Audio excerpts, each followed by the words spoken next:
The hottest station in the nation. ZFM Stereo. It's Lionel Messi! He scored! The goal the world wanted! It's time for the biggest sports stories. It's Neymar trying to feed it through. It's a stretch and it's in! And I can't remember the last time I saw something like this. Extraordinary scenes. The biggest interviews. It's more difficult. Obviously, it's more difficult. And all the analysis right here. If they play poorly, they come back, they've got all the excuses. You can't have it both ways. Every weekday, it's my sport, it's your sport. It's CFM Sport. Let's join the team for the biggest show in the world of sport on CFM Stereo. My station, your station. Welcome to season 2019 of Zimbabwe's biggest sports show, ZFM Sport. And what a big year it promises to be in the world of sport locally. FC Platinum are challenging in the CAF Champions League. And we also see our ladies netball team out in the United Kingdom at the World Cup. There's also going to be the World Cup of Rugby in Japan, as well as the Cricket World Cup in England. It's a big year, and you deserve a big show to bring you all the talking points, all the discussions, all the highlights, all the action. My name is Mike Madoda, joined by Barry Manandi, Alois Bunjira, Simba Fupajena, and behind the desk is Sean Tafirenyika. Indeed, and tonight you can look forward to FC Platinum's preparations for this weekend's CAF Champions League clash with Orlando Pirates, which are in full swing. The Spice Boys of India are celebrating a maiden series victory down under and have become the first subcontinent side to accomplish the feat. And after dropping 4 points out of a possible 6 in their first 2 matches in 2019, Real Madrid, the Royals of Madrid, are all but out of the title race in Spain. The studio team you heard, get ready for it. Let's go. If energy is what you need at the beginning of the week, we'll give it to you. In fact, we are going to give it to you by the bucketful. That is the Track Island, 7 Lions, Woolly and Trivector, kicking off the maiden edition of ZFM Sport for season 2019. It's a big season. And today's sports news in the first half of the show proudly brought to you by Zol Zimbabwe. And if you're looking for internet for the home, why don't you nip over to the Zol website and you'll be able to find various packages that are suited to your pocket. Top, for example, the Fibronix Lite, $49, 25 gigabytes of data at up to 10 megabits per second download speed. Fibronix Basic Essentials, Fibronix Family Essentials, and so much more. www.zol.co.zw.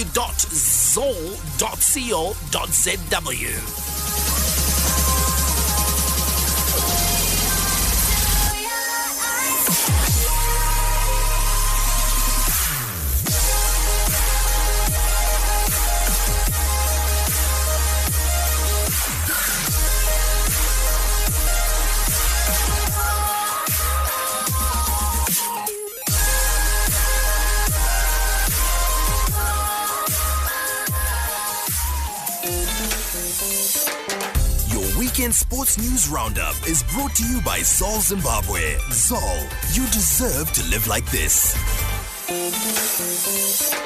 Home is where the heart is. That's why we make your home connection something to love. Let's get some news from the home front. Zol, you deserve to live like this. Before we get into the news, just a reminder of our WhatsApp number, which is 0731 168 045. That's 0731 168 045. Use that to send us your hashtags. That's if you want to be in the running in our competition, ProFeeds Daily Sports Trivia. Send us, of course, the hashtag ProFeeds Trivia, and we'll give one of our lucky listeners a call, and you'll be able to take part in the competition today. Well, there's no better place to kick off than here at home, and with football news, Zimbabwe champions FC Platinum embark on their maiden dance in the group stages of the CAF Champions League when they take on South African powerhouse Orlando Pirates at Barberfields on Saturday. The Zhishavane Bay side will be based in Bulawayo for the campaign after CAF ruled that Mandava Stadium did not meet the standards set out for hosting matches at this stage of the competition. The Norman Mapeza Coast side are coming off the back of a hugely successful Castle Lager Premier Soccer League season in which they defended their crown and added the Castle Lager Challenge Cup before venturing onto the continent where they vanquished Snaps of Madagascar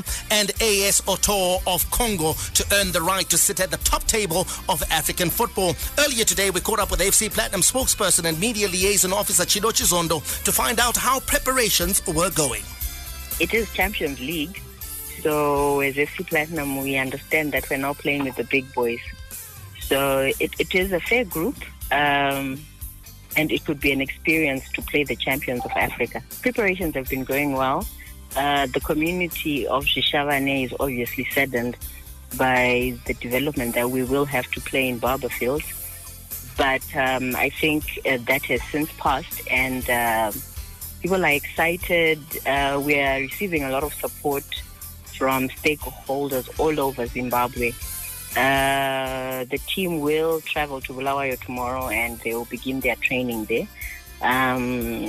It's an opportunity for them to acclimatize, as well as have a good feel of Barberfield. We will be there until match day. There are mixed feelings, I think, amongst the executive as well as the other stakeholders. Our hope is we'll come out of Barberfield on Saturday with a positive result. Preparations are underway for FC Platinum as they prepare to host the Buccaneers of South Africa, Orlando Pirates. And now, Alois, this is going to be a big game at Barberfields, and the amount of people I've just heard talking about driving over to Bulawayo, flying over to Bulawayo to witness this spectacle.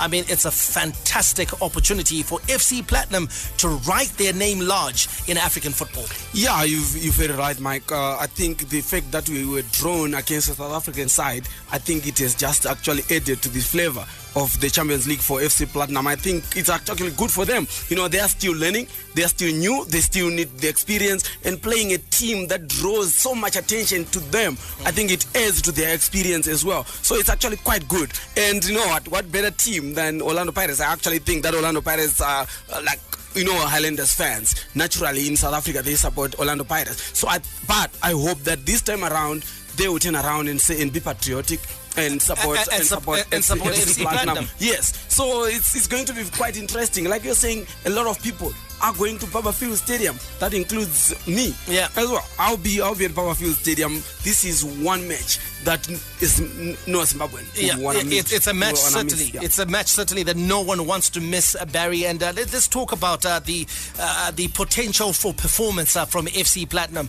A lot of people didn't expect to see FC Platinum in the group stages of the CAF Champions League, especially after they had a dismal campaign last time out where they were knocked out by Augusto rather comprehensively. They came up against an AS Otoro side that knocked out Augusto somewhat surprisingly, and a lot of people thought, you know what, this side could even do worse damage than Augusto did, but FC Platinum were able to get the job done, Barry. I mean, it was squeaky bum, but they got themselves into the group stages. Yeah, if I could reference a conversation that we had off air with Norman Mapesa, the coach of FC Platinum, and he said that he had learnt a lot, and I think that the encounter with AS Otoro showed us that. Why? Because he knew that he had gotten away an away goal. He didn't try and go gung-ho when Otoro came here and try and get an early goal or whatever the case may be. He knew he just needed to see it out. So I think we're going to see a very mature approach from FC Platinum, and perhaps we may even see them spring a surprise. But getting here is a success in its own. Let's just remind you, of course, of the group that FC Platinum finds itself in. It's Group B of the CAF Champions League group stages, and it has FC Platinum, Orlando Pirates, Ezika Magebula of South Africa, Horoya of Guinea, as well as Esperance of Tunisia. If you're interested in the other groups, Group A has got Lobby Stars, Huidad Casablanca, ASEC Mimosas, as well as Mamelodi Sundowns. Group C has got Al Ismaili, CS Constantine, Club Africain, TP Mazembe of the DRC, and Group D has got JS Soara, Simba Stars, AS Vita Club, as well as Al Ahly. And you take a look at those clubs, Simba, those, you know what, people saying this is the group of death, Group B, but any of those groups would have been very difficult to negotiate your way out of. True. Before we came on air, I was trying to look at what sort of teams I'd have picked if I wanted an easy sort of route for FC Platinum. And it's difficult because you look at it, some of them based on pedigree seem like dominant forces, and then the other ones based on form. There are some clubs there that have started going onto that African safari and actually performed well. But for me, I'm happy that they're in a group that is going the breadth of the continent. And in terms of just eyeballs on their particular matches, you're guaranteed lots of eyeballs when they play every one of those particular opposition. Unfortunately for them, they're going to be playing away from Rishavani. And it's not just a loss in terms of home ground advantage. I think even the community of Rishavani is losing out from even the commercial spin-offs that would have come from hosting the likes of all of these, giants in African football. Yeah, absolutely. What does Simba mean when he says, of course, they're going to be playing the length and the breadth of Africa? Well, they are playing Orlando Pirates from South Africa, and then Horoya is from West Africa, whilst Esperance is from North Africa. So they are taking on every and different styles as well, isn't it, Alois, in terms of how these teams are going to approach their games versus FC Platinum. Let's talk, guys, about the importance of the getting to the group stages, Alois, for FC Platinum as a growing brand in Zimbabwe football. We have started the uncomfortable conversation, especially here on ZFM Sport, as to what defines a big team. Is it tradition? And we talk of Dynamos, we talk of Highlanders, and we talk of Caps United, despite the fact that those teams seem to be going backwards. Or is it achievement and success and appeal to a new generation of fans, which is the direction that FC Platinum is seemingly taking? Yeah, obviously FC Platinum, when you talk of the big teams in Zimbabwean football, you're talking of FC Platinum because of the consistency that they've had in the past 3 seasons. They were number two, actually 4 seasons. Number two, then number one. You know, what better consistency do you want? Obviously, they are the giants of Zimbabwean football. Let's be honest here. I cannot even teach it from points. Number one.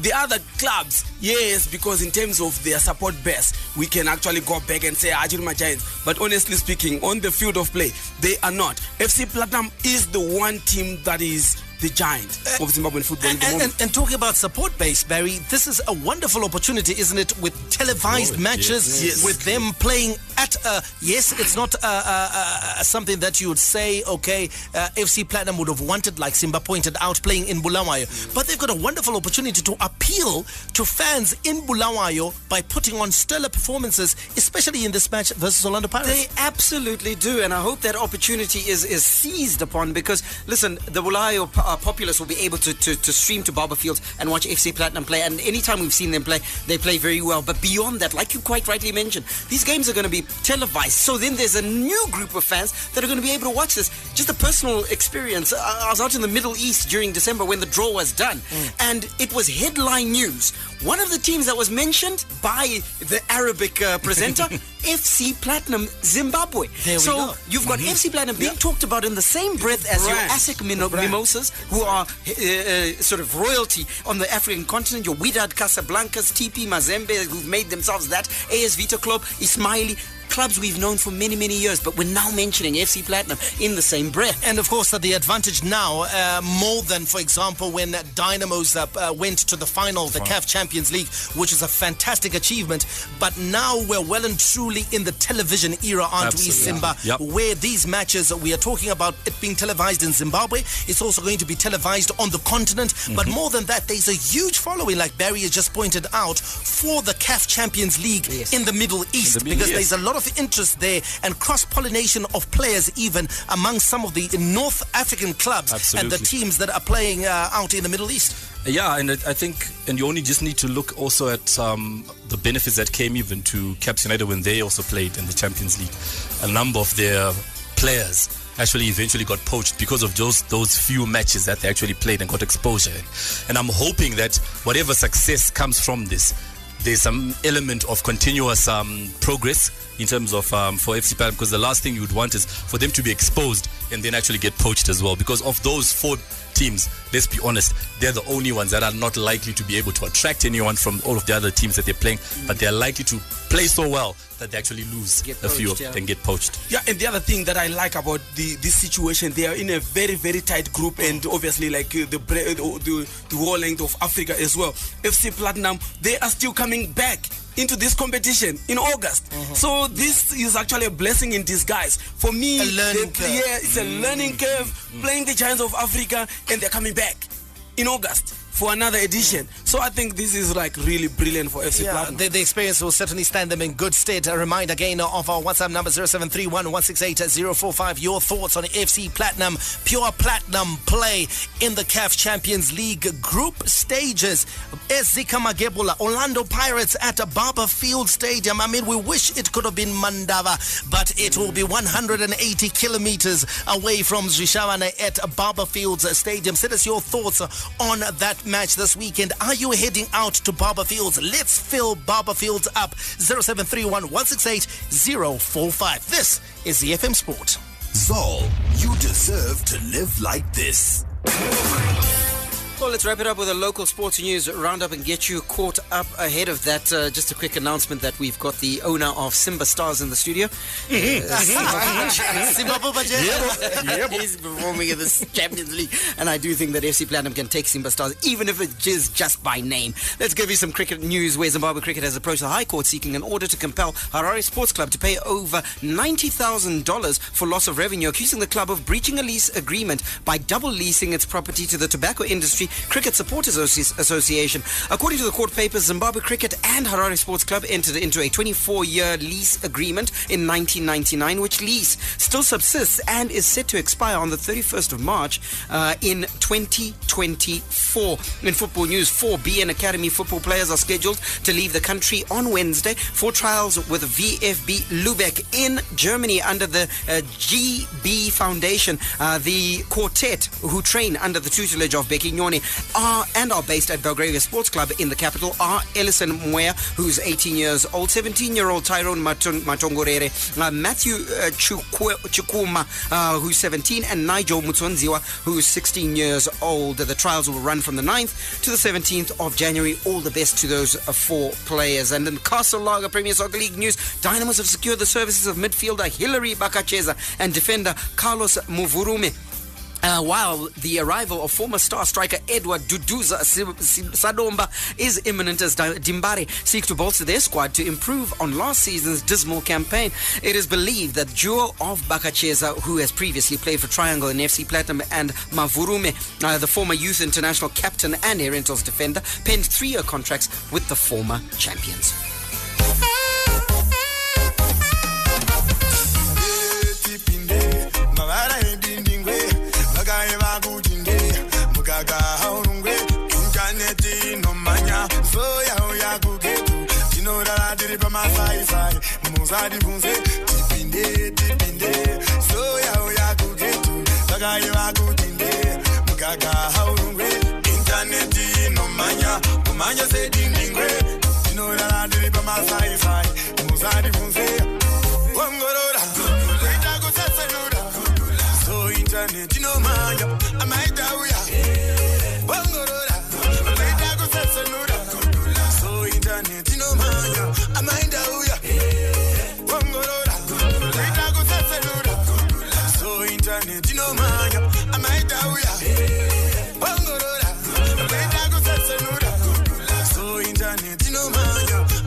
Fibronics kuita kutsetsenura internet kumunhu wese.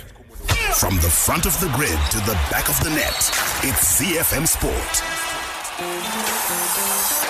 Your international sports news roundup, brought to you by your world-class internet provider, Zol. You deserve to live like this. That's exactly it. And nowadays, when you hear somebody talking about their Wi-Fi at home, it's not a luxury, it's actually a necessity, because you find that education is now largely based on internet connectivity. Yep. Entertainment now is going more and more. In fact, talking about entertainment, Michael, I know you're a big streamer. What are you watching on Netflix at the moment? And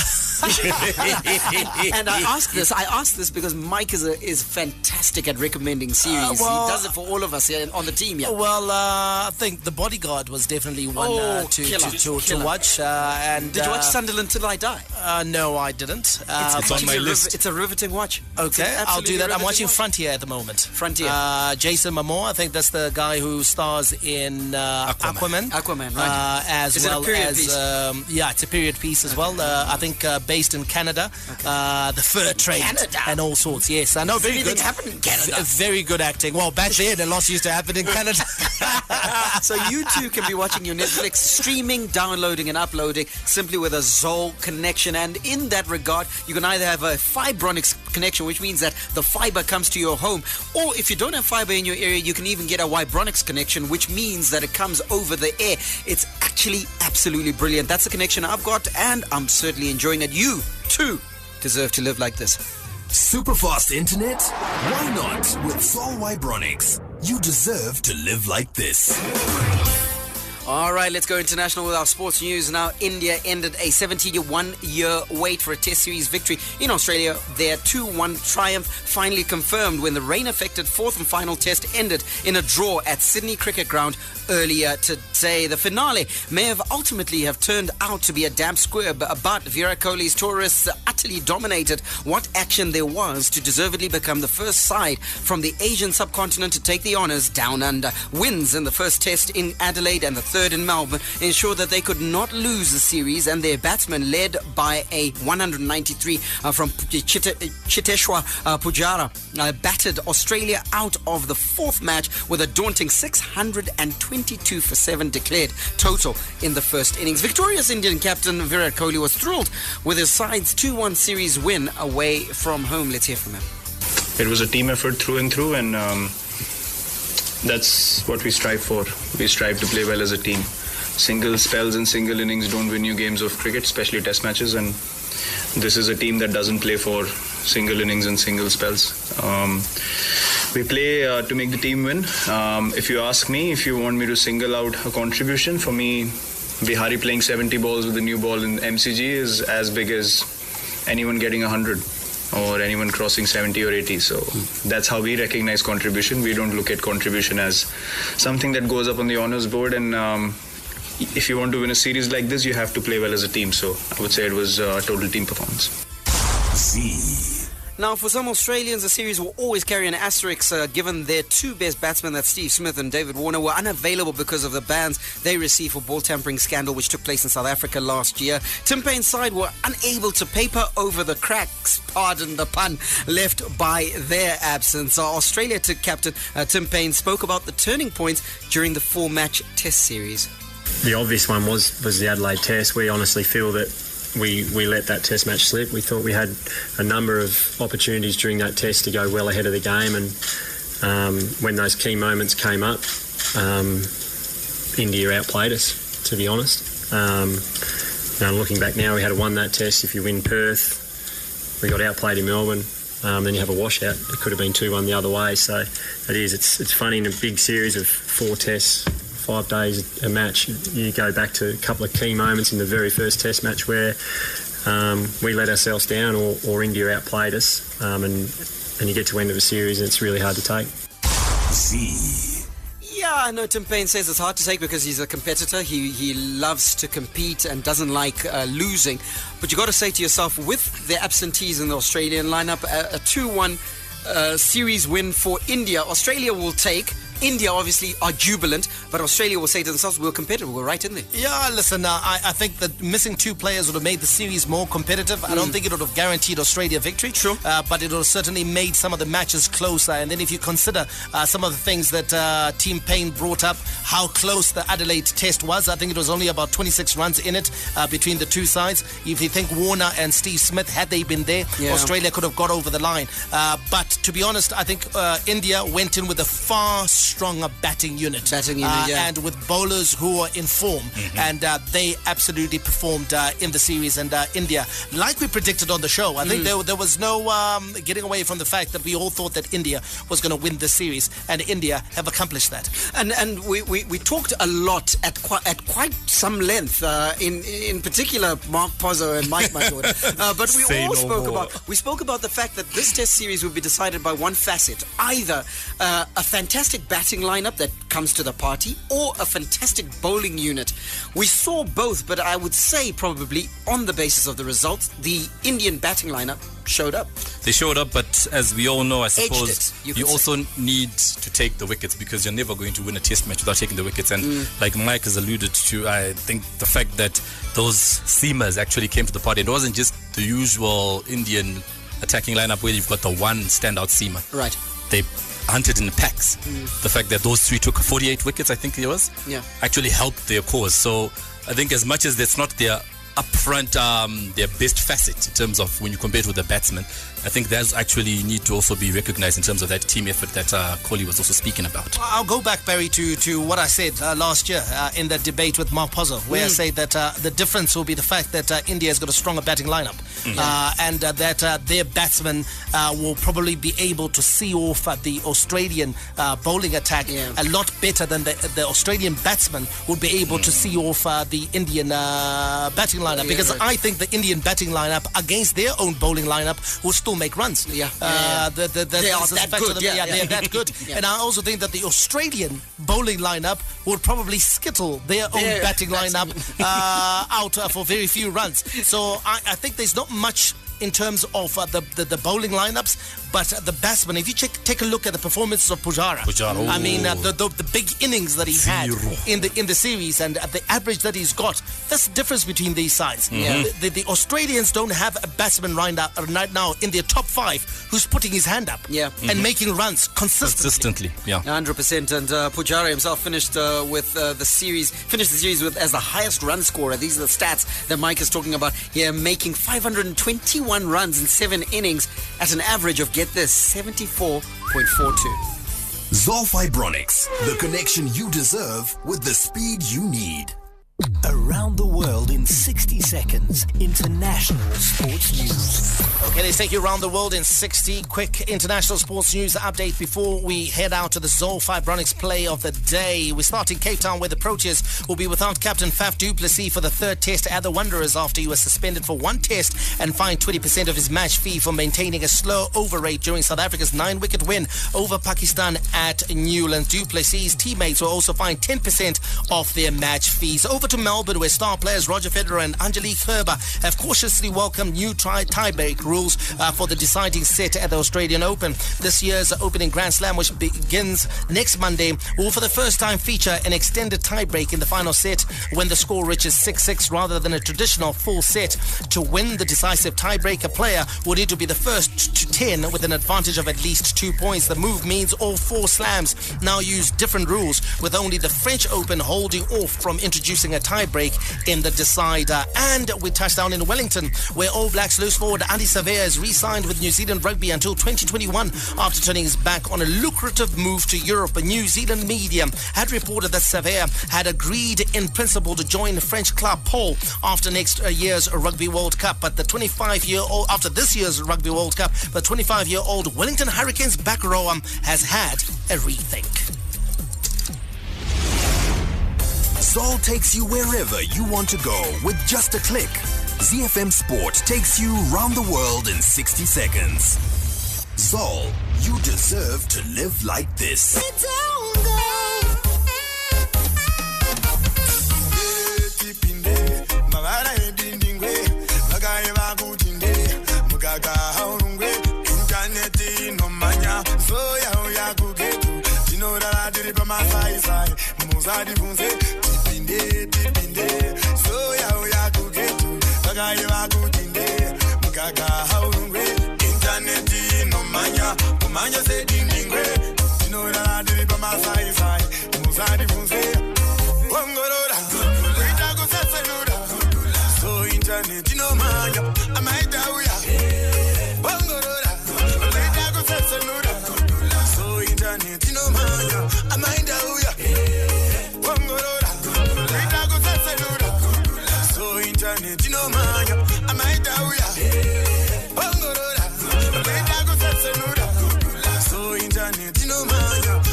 Zol Fibronics kuita kutsetsenura internet kumuni wese.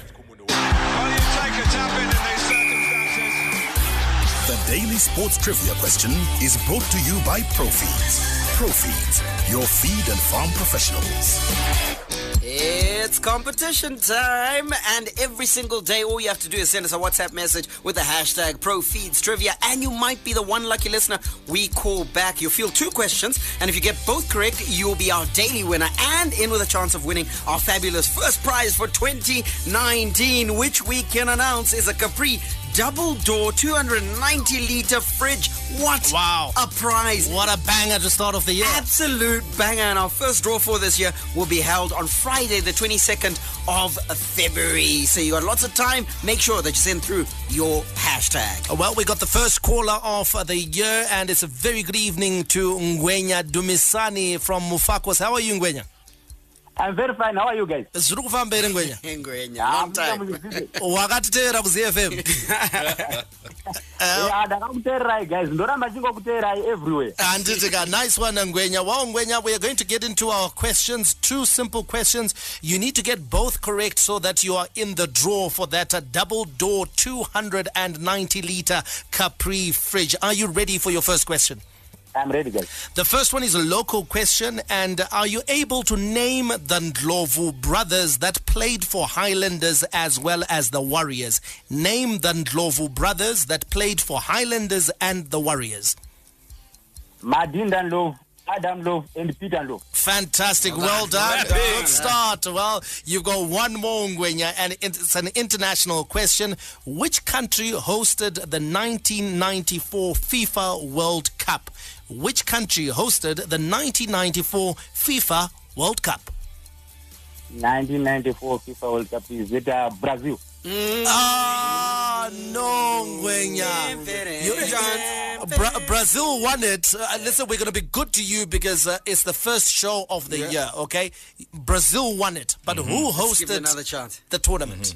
1994, I think, France. Can I give you a clue? Yes. It's the only World Cup to be played in North America. In North America. That's a giveaway. Ngwenya. He's overthinking it now, but yeah. Relax, North America. Play your trump card now. Unfortunately, the USA. Yes. Well done.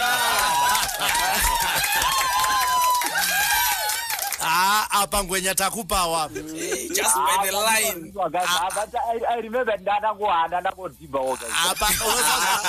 apa zvataita takupa pena ndobva tasunga kipa ndobva tamisa kuseri kwegedhi taswededza magedhi ukarova post atsonga uchikurova maupright chete.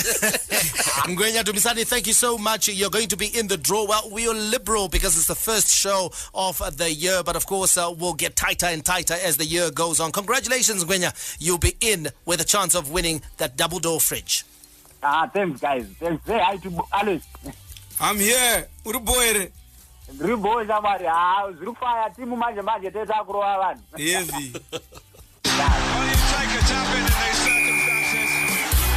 The Daily Sports Trivia question was brought to you by Profeeds. Profeeds, the performance feed. Alcohol may be hazardous to health if consumed to excess. The operation of machinery or driving after the consumption of alcohol is not advisable. Not for sale to persons under the age of 18 years. Castle Lager is more than just beer. It's pure liquid gold, crafted from the finest local ingredients to deliver a taste that is somewhat dry, somewhat bitter, but never sweet. It's the taste that stood the test of time. It all comes together with a castle. The big leagues, the big teams, the big players. The beautiful game on ZFM Sport. Let's start in Spain, where Real Madrid may not even challenge for the title, let alone win it, as a shock 2-0 defeat at home to Real Sociedad last night left them 10 points behind Barcelona in La Liga. Madrid played with 10 men for half an hour after Lucas Vázquez was sent off, but by then they already trailed by Willian José's early penalty. Ruben Pardo wrapped up a brilliant victory for La Real, who had won this fixture only once in their last 22 attempts. Barca took their advantage over their fiercest rivals into double figures by beating Getafe 2-1 with goals from Lionel Messi and Luis Suarez, while Atletico Madrid and Sevilla also gained on the European champions despite earlier sharing a 1-1 draw. Now, football pundit Paul Mariner says serious work needs to be done at Real Madrid. But everybody keeps saying, well, this is Real Madrid, they're a Champions League side, they're going to turn it on when the Champions League comes around. But that's not good enough for Real Madrid. This is the world champions. They can't play like this. It's incredibly bad. You've got to pick up the slack. You've got to do better. And for the most part, 10 men usually play very, very well. It was as though they're down to 8 men, because that was absolutely unacceptable. Absolutely unacceptable, according to football pundit Paul Mariner there. This was Real Sociedad's first victory at the Santiago Bernabeu since 2004. And then Madrid fired coach Carlos Queiroz a day later. You've got to say, Simba, that the honeymoon period for Solari that he's enjoyed since his appointment in November is over. It's definitely well and truly over. And I think in November he came in with such a brilliant boost. He was actually on some sort of record-setting pace in terms of points collected and goals scored. It seemed that it was just a switch that needed to be flipped. But unfortunately, all the things that we had been speaking about, it doesn't just fall on the departure of Zinedine Zidane or Cristiano Ronaldo. A lot of the issues that had been creeping in from years gone by, that defense hasn't improved. That defense is aging. And those are the situations that they keep getting themselves into. Now, when you also lose the goal-scoring prowess of a Cristiano Ronaldo and you don't replace those goals, obviously teams like Sociedad come to the Bernabeu and actually feel like they can actually, take you on. And with 53,000 fans coming into the stadium already, they're not only losing the dressing room, he's starting to lose the terraces as well. That's the club's second lowest attendance of the season. Yeah, and it doesn't look like it's going to get any better. Before, I think all these back-to-back Junior Champions League wins have papered off a lot of cracks in that establishment. But now, unfortunately, they might actually even get to the next transfer window, and that brand has actually gone down significantly. Now, Alois, it's easy for a lot of people to say, Real Madrid have been hugely successful over the last 4 or 5 years. That's because they've been winning the Champions League. And yet, what a lot of people forget is that the Champions League is a cup competition. Your bread as a club is often buttered in the league. And if you take a look at the league, the stats are not very good, because Barcelona has won 7 out of the last 10. And I think Atletico Madrid has won 2 of those titles. And Real Madrid has won once. And that's not good enough for a club of Real Madrid stature. It's not good enough at all, Mike. Like you're saying, that it has been window dressed by the Champions League success. But when you look at it, they're always competing with Barcelona. That's the competition for Real Madrid, and it hasn't been good. 7 out of 10, 1 out of 10. It's not good enough for Real Madrid. When I look at it, I actually think that Real Madrid, they just need to go back to the Galacticos. They just, because the policy of signing the world's best players, they need to go back there. Barcelona, we know that they groom players, they develop, they sign here and there and all that. Real Madrid's success has always come from being the Galacticos. They nicked them. But even then, Alois, Barcelona in recent years has also gone out and bought the best players. I mean, they gazumped Real Madrid to get Neymar. They signed Luis Suarez. They signed Coutinho. And they brought in Dembele. And Real Madrid needs to be doing similar business, because if you take a look at this past match, Gareth Bale was missing with a calf injury, Barry. But it was the 18-year-old Vinicius Jr. that came in, not Isco, who's yet to start a league game under Solari. He's 18 years old. He's a Neymar light, and yet not big enough and I think good enough to be carrying a team like Real Madrid. They need big names at Real. They absolutely do, and they need to fix this Isco situation, and urgently as well, because I think it's what it's doing is that it's creating a sideshow at a club that can ill afford a sideshow. This afternoon they announced the signing of Brahim Diaz. I think it was and does development player from Man City. Exactly. Does that inspire confidence? No. And so consequently, I don't think this is a club that's headed in the right direction. Okay, let's get the listeners in on this. We know there are plenty of Real Madrid fans that are listening. 0731-168-045. That's 0731-168-045. The reason why is because I want to get to the rather nervy subject and touchy subject which Simba hinted at just a few minutes ago, the subject of Sergio Ramos. Yeah. I know he's a warrior. No. He's a club favorite. He's an achiever with the team. But when you take a look at his performances, guys, in the cold light of day this season, he's no longer the same player. Of course, he is not. Definitely, he has lost pace. You know, they need pace, timing. Maybe if they still want him to play, they need to play a really good centre back next to him. They need one good centre back that is going to be next to him, covering up for him and all that. But they need Van Dijk. I said it. You remember I said it last year before we they need a Van Dijk to play with. The issue with Madrid, though, is that sentimentality, I think, is not going to really wash. The fact that he's probably the most successful captain and all of that, once your time is up, it's you gotta up. go. It has to be So up. even signing somebody else to compliment him, I think, is just trying to prolong the inevitable. It's time for him to just get an honourable exit. Work together, covering up his. Guys, this is Real Sociedad at the Bernabeu. Thank you. They take the lead early. They take that lead for over 75 minutes. Normally, what would happen? We would know Sergio Ramos would be in that box and he would certainly either hit a crossbar or something would happen. You forgot to mention one other thing. Yeah. They could have actually added to that 1-0 advantage 100%. before they actually took a 2-0 lead. So now what you have is further to that, and what's exposing Sergio Ramos even worse is the fact that he's got Marcelo sitting at fullback, who's also, I think, past his prime. Horsepower unmatched. Torque to beat the best. Speed unrivaled. Sleek and easy on the eye. Let's get behind the wheel of football engineered to perfection. The Bundesliga, made in Germany.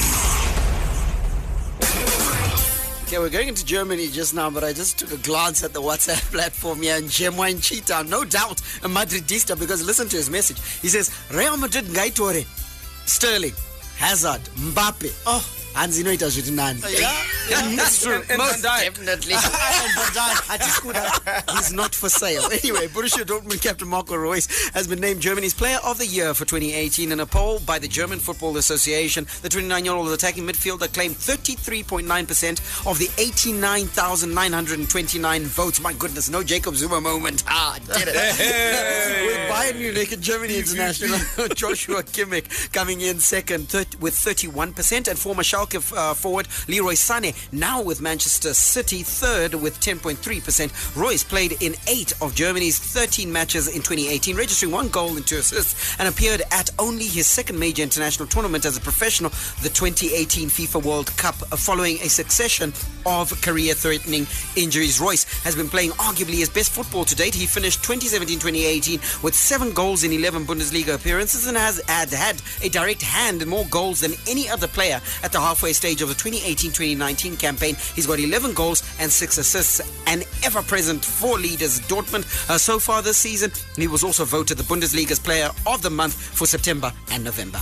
Alcohol may be hazardous to health if consumed to excess. The operation of machinery or driving after the consumption of alcohol is not advisable. Not for sale to persons under the age of 18 years. Castle Lager is more than just beer. It's pure liquid gold, crafted from the finest local ingredients to deliver a taste that is somewhat dry, somewhat bitter, but never sweet.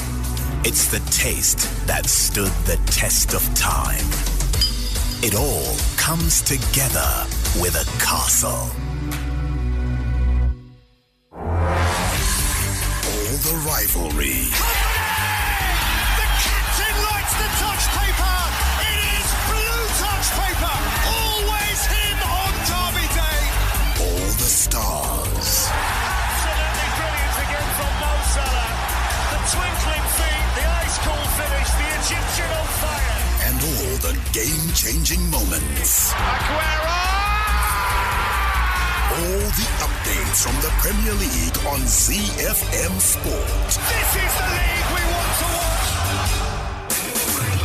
Let's give you a quick FA Cup roundup before we get into some news coming out of the English Premiership. Fourth tier, Newport County beat Premier League high flyers Leicester City 2-1 to record a memorable upset win in the third round of English FA Cup yesterday, with Oldham defeating top flight strugglers Fulham by the same scoreline. Premier League champions Manchester City thrashed Rotherham 7-0, with Watford beating non-league Woking 2-0. On Saturday, holders Chelsea cruised to a 2-0 win over Nottingham Forest in what seems certain to have been Cesc Fabregas' final match for the Blues. It was the same result as Manchester United beat Reading to make it 5 wins out of 5 under caretaker boss Ole Gunnar Solskjaer. Arsenal, the record 13-time FA Cup winners, won 3-0 at Blackpool. West Ham beat Birmingham 2-0 and Everton defeated Lincoln 2-1. And of course, there's some action tonight. Liverpool will complete the third round that started with Tottenham's 7-0 thrashing of Tranmere on Friday, when they face top-flight rivals Wolves tonight. And Liverpool manager Jurgen Klopp says midfielder Naby Keita is still adapting to the Premier League and will have a greater influence on the team in the second half of the season. Keita, who joined Liverpool from Germany's Red Bull Leipzig, made an encouraging start to his career in England before a combination of minor injuries and a dip in form curtailed his playing time. The Guinea international has started 8 of Liverpool's 21 league games, and Klopp said the player needed to grow in confidence before he could recapture the form that led Liverpool to pay Leipzig in excess of £50 million for him, and he is a proper player. Let's hear from Jurgen Klopp. In fact, no, we got no time to listen to Jurgen Klopp's comments before this, but you got to say, Mike, Naby Keita is a proper player. Yeah, absolutely. I like him. I'm very excited about him, and I think he's certainly going to give Liverpool a boost. And that's what I like about the two teams that are fighting for the title, that they're all going to get a boost in midfield. Kevin De Bruyne is back for Manchester City, so they're going to be red hot. They're going to create chances. He scores goals as well. And then Naby Keita as well is going to bring an added dimension to Liverpool's midfield. What's your P1 midfield 3 for Liverpool? Fabinho as the holding midfielder, Naby Keita and Shaqiri.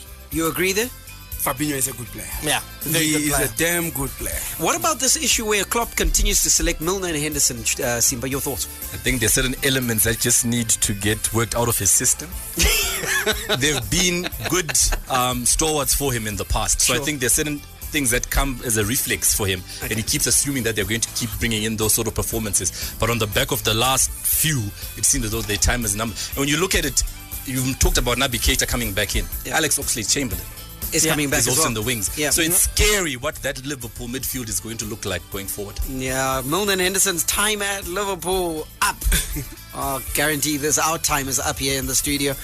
Great first show for 2019. Lots to look forward to. We'll catch you tomorrow. And we are here every single weekday, 6 to 7. Tell somebody. May God richly bless you. That's my story. And I'm sticking to it. Manandi, out. Be sure to catch ZFM Sport every weekday on ZFM Stereo. My station, your station.